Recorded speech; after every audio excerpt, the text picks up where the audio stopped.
Our next question is very helpful and gives us a hint as to our method. A rectangular vent in a wall is to be x centimetres high. The width of the vent is to be 4 centimetres more than the height. That is, this distance here is x add 4 centimetres. Always labelling my diagram as I go along. The area of the cross-section must be at least 140 square centimetres. By forming and solving a suitable inequality, find the smallest possible value of x. So I know the area must be at least 140 centimetres. That is, x multiplied by x add 4 must be greater than or equal to at least 140 square centimetres. I have a quadratic inequality here. I always solve quadratic inequalities the same way. I sketch a graph and I look at the regions for which the inequality is true. I'm going to do that by making one side of the inequality equal to 0, factorising, hopefully, if not quadratic formula, and then sketching the resulting graph. So firstly, I expand my left-hand side, x squared add 4x, and I subtract 140. It's greater than or equal to 0. I then need to factorise this. Now, we can probably spot how we would factorise this. I want a number that multiplies together to give me negative 140 and adds together to give me 4. So we're talking negative 10 and positive 14. But let's imagine that we couldn't spot that. I would write down what AC is, negative 140. I would write down what B is, positive 4. I want values which multiply to give me negative 140, add to give me 4, as I just said. So that is, I want positive 14 and negative 10.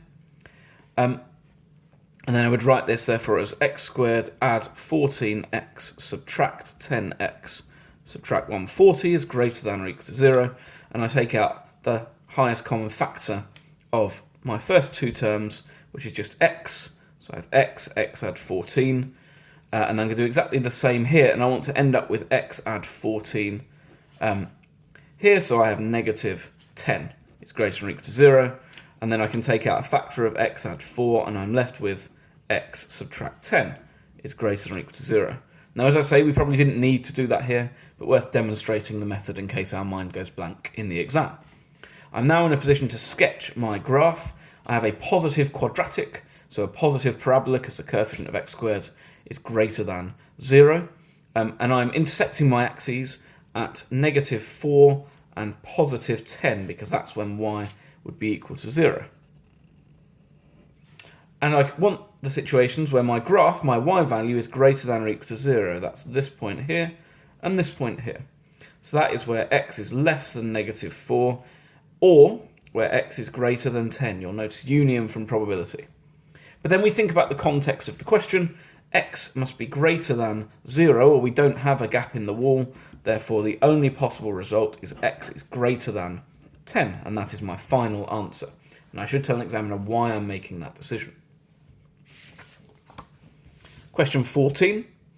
They tell you pressure is force per unit area. A solid wooden cube is placed on the table and the cube exerts a force of 7 newtons on the table. That should be a capital N because it is named after a person.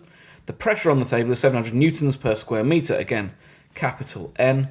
Given the density of wood is 720 kilograms per cubic metre, find the mass of the cube. So, there's a couple of things going on here. I've got density and mass, so the relevant formula I know is density is mass per unit volume, so I'm going to use that at some point. What that means really is I need to work out the volume of my cuboid, or cube, sorry. Now, we may have worked out how to do that already, but if not, it's a fair bet to use this information with the formula given and see what happens. I know that pressure is force per unit area, so my pressure is 700. That is equal to my force, 7, divided by my area, A.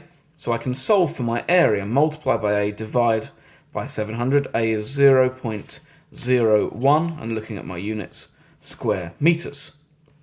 Well, it's a wooden cube, so I know the area is 0.01 square metres, and I will have that area be a square. Let's call it a side length x. So x squared is 0.01 square metres. If I square root both sides, square root 0.01 is 0.1. So each side length is 0.1 metres.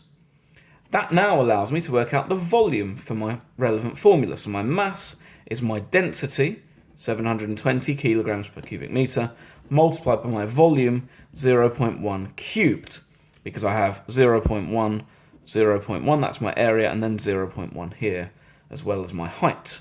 So I'm doing 720 multiplied by my answer cubed, which gives me 18 over 25, or 0.72 kilograms.